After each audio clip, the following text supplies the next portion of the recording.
દ્વારિકાધીશ બધાને કેમ છો? મજામાં જઈશો ને? અહીંયા તમે જોવો આપણે ભાણેજ છે, હાઈ ક્લાસ કારીગીરી ખાંડે છે અને મિત્ર આપણે ઊભા છે.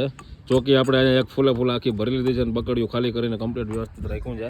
અને આ બાકી તમે બધા મસાલા જોઈ શકતા છો, ઘી છે ને તલ છે અને ઘણી બધી વસ્તુઓ છે આમાં. આ તમે જોઈ લો એટલે આમાં કારણ કે અડધાને પાછા ભાઈ નામ મને નથી આવડતા. અને ગાય માતાજીને લાડવા, જે મેં તમને કીધું હતું કે ભાઈ આપણે જેવા થઈ રહેશે એવા આપણે લાડવા રેગ્યુલર રાખવાના છે.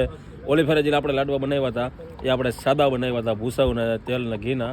આવી ફેરે જે આપણે બનાવ્યા છે એમાં આ બધો મસાલો નાખવાનું કારણ માત્ર એટલું છે કે આપણે જે ગાય માતાજીઓને જે નાના નાના જીવ છે તો આના હિસાબે થઈને થોડા ઘણા એને ટૂંકમાં એ હેલ્ધી રહે અને કાંઈ એને નાની એવી પ્રોબ્લેમ હોય તો એનું સોલ્યુશન થઈ જાય. એના હિસાબે થઈને આ બધી આયુર્વેદિક અને પૌષ્ટિક વસ્તુઓ નાખી અને લાડવાનો ફાઇનલી અત્યારે કાર્યક્રમ ચાલુ છે.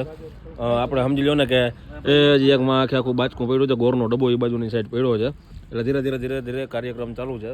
અને આશ્રમમાં અત્યારે તમને કહી શકું કે ભાઈ 17 થી 18 જીવ આપણા એવા છે કે જે અહીંયા આશરો લઈ રહ્યા છે, જે અબોલ જીવ છે એ. અને બાકીના આપણે 14 થી 15 એવા જીવ છે જે રોડ ઉપર ટૂંકમાં મંદબુદ્ધિના વ્યક્તિઓ છે, વૃદ્ધ છે. એમાંથી એક મિત્ર જો આપણા બેઠા છે એને તમે ઓળખતા છો. એક મિત્ર અહીંયા બેઠા છે દાદા, અને 2 જણા ઉપર છે. બાકી આ બાજુની સાઈડમાં આપણે ખાટલે જ અહીંયા તો આ એક દાદાભાઈ આવ્યા છે અને અહીંયાથી એવી ટેવ પડી ગઈ છે એ સામેનો લઈને ગમે એ બાજુ વાર્તા જોયા તમે જોઈ લો. અહીંયાથી અહીંયા સુધી વાયરું વળી પાછા વાં વયા ગયા. ઓલા દાદા વાં બેઠા છે, રામ બાપા ને એ બધા ઓયડીમાં છે. ફાઇનલી હાલો આપણે લાડવા બનાવી લઈએ. અને આશ્રમનો ભાઈ આપણો 1 દિવસનો ખર્ચો છે જે 3000 થી 3100 રૂપિયા. તો 1 દિવસના ખર્ચાની અંદર ભાગ લેજો અને કમેન્ટની અંદર એકવાર જય દ્વારિકાધીશ લખી નાખજો અને વિડીયો બનતો શેર કરજો. મળીએ પાર્ટ 2 ની અંદર.